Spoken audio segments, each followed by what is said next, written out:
పరిశుద్ధ గ్రంథం నుండి సామెతలు 16వ అధ్యాయం చదువు. హృదయాలోచనలు మనుష్యుని వశము, చక్కని ప్రత్యుత్తరం ఇచ్చుటకు యెహోవా వలన కలుగును. ఒకని నడతలన్నీయు వాని దృష్టికి నిర్దోషములుగా కనపడును. యెహోవా ఆత్మలను పరిశోధించును. నీ పనుల భారము యెహోవా మీద నుంచుము, అప్పుడు నీ ఉద్దేశములు సఫలమగును. యెహోవా ప్రతి వస్తువును దాని పని నిమిత్తము కలుగచేసెను. నాశన దినమునకు ఆయన భక్తిహీనులను కలుగచేసెను. గర్వహృదయులందరూ యెహోవాకు హేయులు, నిశ్చయముగా వారు శిక్ష నొందుదురు. కృపా సత్యముల వలన దోషమునకు ప్రాయశ్చిత్తము కలుగును.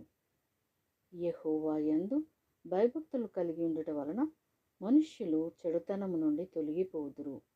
ఒకని ప్రవర్తన యెహోవాకు ప్రీతికరమగునప్పుడు ఆయన వాని శత్రువులను సహా వానికి మిత్రులనుగా చేయును. అన్యాయం చేత కలిగిన గొప్ప వచ్చుబడి కంటే నీతితో కూడిన కొంచెమే శ్రేష్టం. ఒకడు తాను చేయబోవునది హృదయములో యోచించుకొనును, యెహోవా వాని నడతను స్థిరపరచును. దేవోక్తి పలుకుట రాజు వశము, న్యాయం విధించుట యందు అతని మాట న్యాయం తప్పదు. న్యాయమైన త్రాసును తూనికరాలను యెహోవా యొక్క ఏర్పాట్లు. సంచిలోని గుండ్లన్నీయు ఆయన నియమించెను. రాజులు దుష్ట క్రియలు చేయుట హేయమైనది. నీతి వలన సింహాసనము స్థిరపరచబడును. నీతిగల పెదవులు రాజులకు సంతోషకరములు, యథార్థవాదులు వారికి ప్రియులు. రాజు క్రోధము మరణదూత, జ్ఞానమైన వాడు ఆ క్రోధమును శాంతిపరచును. రాజుల ముఖ ప్రకాశము వలన జీవము కలుగును, వారి కటాక్షము కడువరి వానమబ్బు. అపరంజిని సంపాదించుట కంటే జ్ఞానమును సంపాదించుట ఎంతో శ్రేష్టం. వెండిని సంపాదించుట కంటే తెలివిని సంపాదించుట ఎంతో మేలు. చెడుతనము విడిచి నడుచుటయే యథార్థవంతులకును రాజమార్గము. తన ప్రవర్తన కనిపెట్టువాడు తన ప్రాణమును కాపాడుకొనును. నాశనమునకు ముందు గర్వము నడుచును, పడిపోవుటకు ముందు అహంకారమైన మనస్సు నడుచును. గర్విష్ఠులతో దోపుడు సొమ్ము పంచుకొనుట కంటే దీన మనస్సు కలిగి దీనులతో పొత్తు చేయుట మేలు. ఉపదేశమునకు చెవియొగ్గువాడు మేలు నొందును, యెహోవాను ఆశ్రయించువాడు ధన్యుడు. జ్ఞాన హృదయుడు వివేకి అనబడును.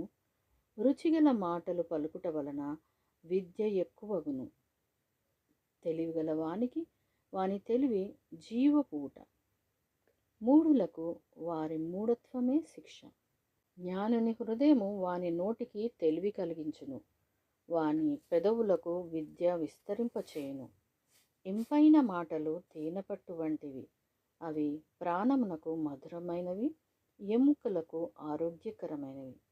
ఒకని మార్గము వాని దృష్టికి యథార్థముగా కనపడును, అయినను తుదకు అది మరణమునకు చేరును.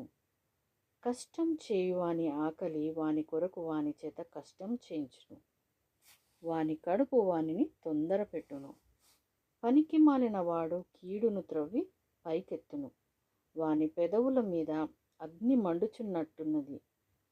మూర్ఖుడు కలహం పుట్టించును, కొండెగాడు మిత్రభేదం చేయును. బలాత్కారి తన పొరుగు వానిని లాలన చేయును, కాని మార్గంలో వాని నడిపించును. కృత్రిమములు కల్పింపవలనని కన్నులు మూసుకొని తన పెదవులు బిగబట్టువాడే కీడు పుట్టించువాడు. నెరసిన వెంట్రుకలు సొగసైన కిరీటము, అవి నీతి ప్రవర్తన గలవానికి కలిగి ఉండును. పరాక్రమశాలి కంటే దీర్ఘశాంతం గలవాడు శ్రేష్ఠుడు. పట్టణం పట్టుకొను వాని కంటే తన మనస్సును స్వాధీనపరచుకొనువాడు శ్రేష్ఠుడు.